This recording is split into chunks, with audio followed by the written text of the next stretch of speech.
¿por qué fue elegido Uruguay en 1930 como sede de la primera Copa del Mundo? Primero, pensar, un país como Uruguay, tan chico, que haya sido sede nada menos del acontecimiento global deportivo más importante.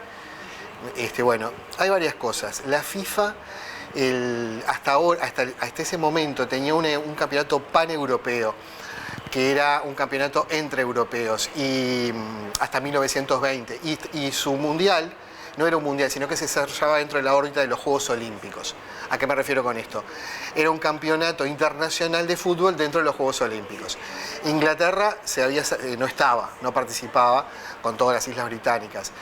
Y entonces, la llegada a Uruguay en 1924 y esa revolución que produce en el 24 y el 28 ganando la medalla de oro y jugando un fútbol que hasta ahora Europa no conocía, de toque corto, de brillantez, ¿no?, hace que Jules Rimet en su momento se pregunte, primero, qué era Uruguay, porque Uruguay no era conocido por los europeos como país.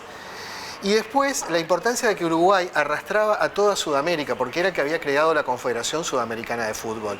Entonces, si Uruguay era la sede, iba a estar toda Sudamérica más Estados Unidos, y Jules Rimet pensaba que que Europa iba a participar también. Entonces era un poco la idea de sacar ese campeonato que siempre había sido en Europa internacional y esa aventura de traerlo a Montevideo. Era toda una aventura. Propio de un presidente como Jules Rimet, que fue un presidente totalmente revolucionario en la FIFA, que historiadores de la FIFA han mostrado que es el que intenta pasar de una etapa europea o regional a una etapa global. Es el primero. Después, el otro gran ciclo va a ser Joao Belange en otra época, ¿no? Y hay una persona fundamental acá, y acá ya estamos entrando en la parte política, que es Enrique Boero, que era el plenipotenciario, el cónsul, el embajador, digamos, en los Países Bajos, pero era el que había afiliado a Uruguay a la FIFA y era el que se había dado cuenta que el fútbol tenía que estar de la mano de la Cancillería. Entonces, a través del fútbol, Uruguay podía convocarse y mostrarse como un país de democracia avanzada, de leyes sociales avanzadas, de cómo eran sus edificios, su ciudad. Entonces era una gran forma de proyectarse. Mostrar que Uruguay existía en el mundo y a la vez mostrar que estaba viviendo nada menos que sus 100 años. Y había que crear una tradición. ¿Por qué digo esto? Porque lo tradicional hasta ahora era el campeonato mundial de los Juegos Olímpicos. Pero la FIFA nunca había creado un mundial de fútbol separado del COI. Hay que aclarar que, por ejemplo, no vinieron la mayor parte de los países europeos, no hubo suerte. No vino sobre todo Italia y España, que Uruguay fue donde más se sintió dolido porque ahí se sentía con sus raíces. Vinieron Francia, Bélgica, Rumania y Yugoslavia, y vinieron los principales países de América del Sur, Estados Unidos y México. Uruguay podía mostrarse también como un laboratorio social, como un país que los europeos que iban a venir iban a hablar que era un país de legislación social avanzada, la única democracia de América del Sur, un país europeo con una construcción muy linda arquitectónicamente, una ciudad muy bonita. Hay que tener en cuenta que es el momento que se termina de consolidar la Rambla, que la avenida 18 de Julio es el momento que empiezan los grandes edificios como el Palacio Salvo, el edificio Lapido, que nace el Monumento al Gaucho. O sea, es un momento que Uruguay, la década del 20 y del 30, está viviendo una efervescencia de mostrarse ante el mundo como un gran país. Se cumplían los 100 años de la jura de la Constitución. ¿Y esto por qué es importante? Porque acá entramos en la parte política, ¿no? Era el 18 de julio de 1930, es el día que se inaugura el Mundial, era el día que se juraba los 100 años se cumplían los 100 años de la jura de la Constitución. Y había una rivalidad muy fuerte con los blancos, con el Partido Blanco, que los blancos sostenían que era el 25 de agosto de 1825 y el verdadero centenario había sido el 25 de agosto de 1925. Entonces, el gran edificio monumental también fue el Palacio Legislativo, que nace 5 años antes. Había toda una rivalidad ahí por el tema de apropiarse del pasado.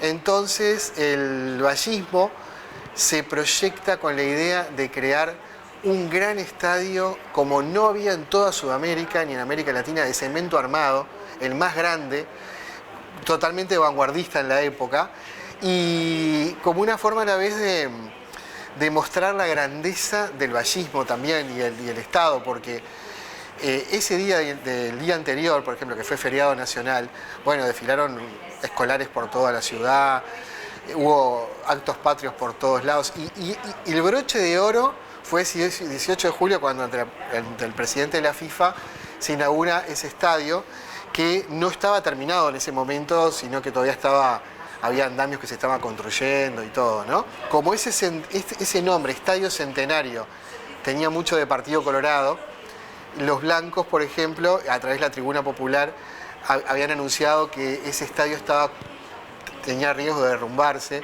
que el cemento estaba fresco y que no era el momento, el 18 de julio, para inaugurarlo, que había que esperar un poco después. Bueno, había toda una lucha por esa disputa por el fútbol con los blancos.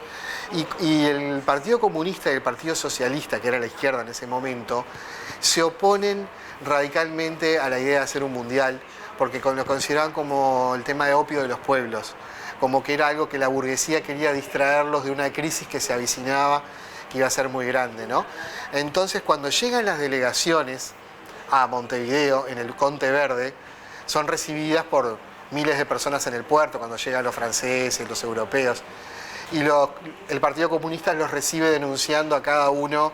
Por ejemplo, a los franceses los ataca de imperialistas, a los norteamericanos como los banqueros de Wall Street, hace todo un ataque a cada delegación que llega y crea como un campeonato paralelo entre equipos que se llamaban, por ejemplo, Lenin, La Comuna, hace como un campeonato paralelo al campeonato mundial de fútbol, y el día de la final hay un llamado a una huelga para que no se editen los diarios, por ejemplo, que se editaron con muy pocas páginas. Fue toda una guerra que hubo muy interesante. En la Cámara de Diputados, el 1 de agosto, la final se hizo con Argentina, que vamos a hablar ahora, el 30 de julio de 1930. Pero hubo una disputa en la Cámara de Diputados entre un colorado que pidió dar un aplauso a los campeones del mundo y Emilio Frugoni, el Partido Socialista, que se opone diciendo que eso era politiquería o era bajar la patria al nivel de los pies, digamos, una cosa así. Cosa que hoy sería descabellado pensar en eso, ¿no? Pero en esa época, como era una tradición que estaban haciendo, había mucha rivalidad entre los blancos, los colorados y las izquierdas porque Uruguay fuera la sede de ese primer mundial.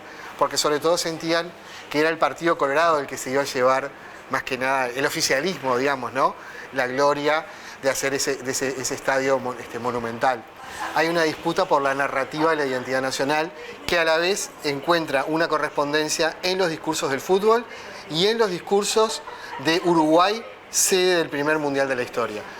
Hay un libro muy conocido que se llama el Libro del Centenario, que es muy importante tenerlo en cuenta, que fue editado en 1925, pero la Cancillería lo vendía como su libro propagandístico de Uruguay ante el mundo. Y justamente el Mundial del 30 fue una oportunidad.